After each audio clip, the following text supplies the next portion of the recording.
Yes, guys, and welcome back to another episode of Chopping It Up with Charms. I'm back here again, and Chelsea stink. But we'll get into it. Got a lot to go through. Chelsea in the league going forward, Chelsea in the cup going forward, Carabao. We've had that horror run in Europe as of recent, and then we'll end it off with a little bit of FPL. We know we love our FPL. We've forgotten about the FPL, but we'll be back with the FPL and a couple of differentials. Before we get into it, don't forget to give me a thumbs, don't forget to give me a chat, and let's jump straight into it. So, Chelsea's last result was against Lincoln. And I couldn't believe what I was watching. Now, listen, I'll give Lincoln credit where it's due. The Mighty Imps came out. They were swinging. They were banging in the pocket. I can't say that they weren't the better team. I mean, I can't. I can't believe I'm saying it. You know, from the minute that the ball kicked off, they had an opportunity within 60 to 90 seconds. The minute that they break through, I'm thinking, all right, that was sketchy. But for the next 45 minutes, for pretty much the entirety of the first half, I was absolutely gobsmacked at the not necessarily how good they were, but how bad we were. I mean, my God, every opportunity they got came from us passing the ball short across the back line, trying to play, straight balls going forward and just getting them snipped. And I feel like sometimes we rely too much on our quality, which, we're blessed to do as a great side. But it doesn't work week in, week out, It barely works at times. And when you're doing it in the Premier League, like, fair enough, some teams aren't going to want to chase it down necessarily because they don't expect you to make the mistakes. But with a team like Lincoln, when they need this win, they want this win so bad, they're gonna hunt you. They're gonna hunt the mistakes that you make, and that's exactly what they were doing. Couple of performances I wasn't impressed with, to be totally honest. Particularly, I thought Enzo looked quite flat. I thought Gittins looked quite flat again. But Tyreek George, he looked like he'd stopped caring. He looked like he'd lacked his motivation, like he'd made his mind up about leaving. And I'm not a fan of that. And, it's easy to say that now. But then he goes and scores a goal and an assist. And then everyone's talking about how I'm waffling, how I'm not appreciating the players that are scoring and doing this and that. Go and watch that first half. Tyreek George looked off it. He looked off it. He didn't want to get close. Even to the point where Dan had messaged me saying, what's going on with George? He looks checked out. Comes back in. Obviously, the goal he scored is fantastic. Rolls to him. Smashes it onto the right post from outside the box. Fair enough to him. But even not that I'm saying we should be celebrating and going wild against a team like Lincoln. He bagged and he was sort of just like, all right, next. They didn't seem like that fucking, come on, let's get back into it. And, the ball he plays through to Buonanotte, it's a good ball. It's a little tap. Buonanotte dribbles past a couple of men in the box, buries it away. He looked good. Outside of the goal, I didn't really see much from the old Facundo. There was nothing that had really impressed me. And this ties back into my overall point about where Chelsea are at the minute. Even when we're squeezing results out, I don't feel impressed. The injuries is a concern. Cole Palmer being out for the next month half is a concern. I really hope it's something that is temporary. Reece James seems like he's in good stead at the minute. He had a little worry the other day where it looked like he was going to go down, but no, he stayed on and he will continue. Happy he didn't play against Lincoln. It's the exact type of match that would set him out for 6 months. So good stuff having Malo Gusto playing in there as well. I think that this is going to be a problem though going forward, is the management of injuries, where a lot of our players are starting to pull up weight.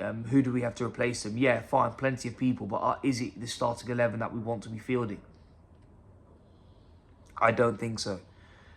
Cole Palmer, I'm praying for the guy. Obviously, he had that horrid dip in form until the Club World Cup where he bagged his first outfield goal in, I think it was 18 matches. Comes back, he's been a little bit quiet again, bagged again 2 weeks ago. Looked really good doing it as well. Had a really stellar game. But then that Man United game came around, and the whole team looked flat, particularly early. I mean, I put that down to Robert Sanchez. The manager has to do what he's got to do and go in a more defensive approach. Dan's not a big fan of that take. And I'd like to know what you think about it as well. Whether you think Enzo Maresca made the right decision subbing off the attacking players to go for a more defensive-minded approach against a team like Manchester United. For me, I had a couple questions about the overall team selection, but mine just came from the point of I would have wanted Garnacho to have started. I think that he would have been the right player to play against Manchester United. And Dan, once again, very heavily disagrees with this point. But I stick by it. I think that Garnacho would have been the best shout. When we start going down, obviously, I don't think Maresca had any foresight that Palmer was going to pull up way and have to come off, which is probably why he's taken off Esteval and Neto, rather than just the one of them, expecting Palmer to make the magic happen. But obviously when Palmer has to come off, that's when the problems arise. We're starting to look a little bit like we're short for options going forward. I think that the goals we conceded did come from just pure slop, to be totally honest. I think that once again, it's just us being exposed for not playing clever football, for just being rash. Reece James, as much as I love him, he just booted the ball into the air, which ended up to a knock-on to Casemiro, who was able to dink it away at the near post.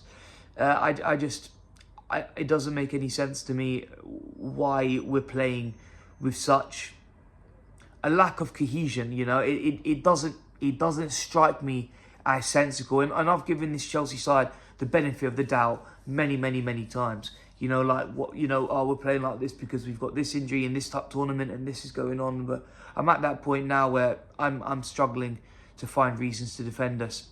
I still think that we're going to do well in the league. But I think we've got to put all of our chips into these cup tournaments. The Champions League is probably got to be the bulk of our focus. It's the biggest cup tournament in the world. It's the biggest football tournament in the world, I would say.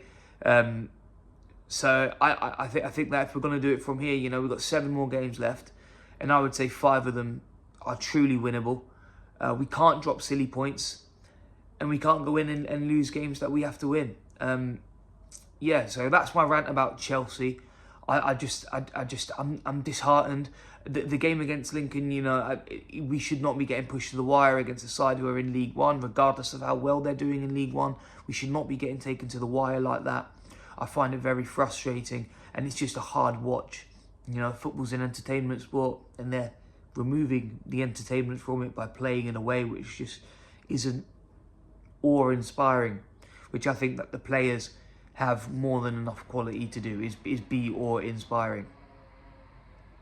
Now, FPL, on just a general front, it's been a few weeks since I've spoke about FPL. It's kind of been at the back of my mind. I've been happy with the substitutions I've made, but one player that is finally gone for me is Florian Wirtz. I hung on for 6 weeks. I'm not doing it a 7th. Although he is, I'm sure, a great player and that he will do good things, I just think that this transition to the Premier League has proven to just be way too much for him for right now anyways. That Liverpool side have got plenty of ways of attacking, and I just think that Florian Wirtz is not as quintessential into them going forward as people thought he was going to be. So I think if you've got Florian Wirtz, please just think about getting rid of him. This week I've replaced him with Xavi Simons. I think either Xavi Simons or Lucas Bergvall would be a good shout. I think that Tottenham have got a good 2 or 3 games going forward, and I think you can save a pretty penny on them. I do believe Lucas Bergvall's in the 6.5 to 7 million range, and Xavi Simons in the 7 to 7.5 million range. I can't remember which exactly each one of them were, but they're both in and around that area where Florian Wirtz is at. He started at an 8.5. I'm pretty sure he's at an 8.2 now, which is very troubling. It's very bad to see 0.3 million just taken off. That's the coins from the Ultimate Team, but 0.3 million taken off of my FPL just from the idea that Florian Wirtz was going to just be the player that Liverpool fans have said he was going to be.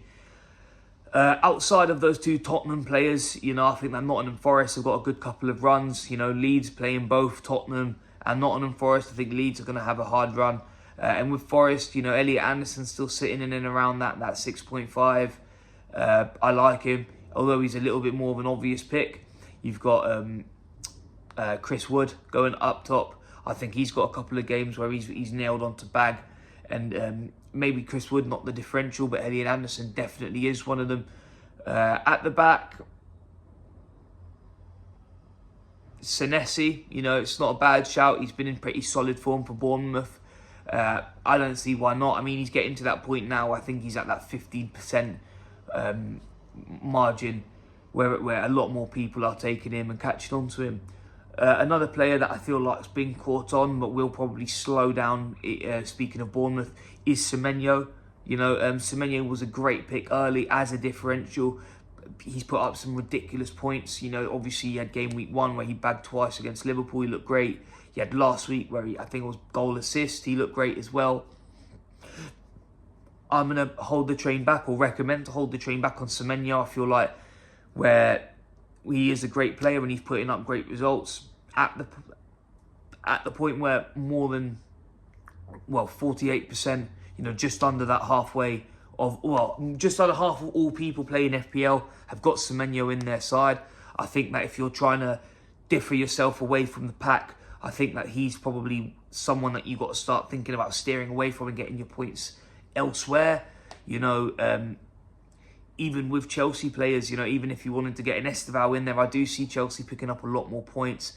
As much as I've just spent 8 minutes of this video slagging them off, I do think that we do have quality in droves. And I feel like Esteval is one of those players that will slowly just get better and better. And he's looked great so far, particularly for his age, for his lack of experience. So that's just a couple of my personal opinions about FPL game week 6 going into it. I'd recommend some Spurs players. You'll never hear me saying that unless I'm being dead serious. Particularly the likes of Xavi Simons, so I expect to start putting up some good points. Lucas Bergvall, who's been really, really good so far this season, and start thinking about removing a couple of the players who might be one of your highest performers, but I do see them slowing down, like a Nelson Semenyo. I think I was thinking of Nelson Semedo. Well, like Semenyo nonetheless. That guy with the braids has got bloody inform. Yeah, team. You know the guy I'm talking about. Everyone's bloody got him in their FPL. Listen, don't forget to like, don't forget to comment, don't forget to subscribe. You see, I just wake up and put the bloody work in for you lot. It's why I do it. I do it for you. God bless. Keep the blue flag flying high. And let's see you at the top of our FPL. Shout out this week's FPL number 1, by the way, Charlie Sully. You've got 60 points every single week. I am absolutely pocket watching you from here on out and seeing the changes you make. God bless you at the top.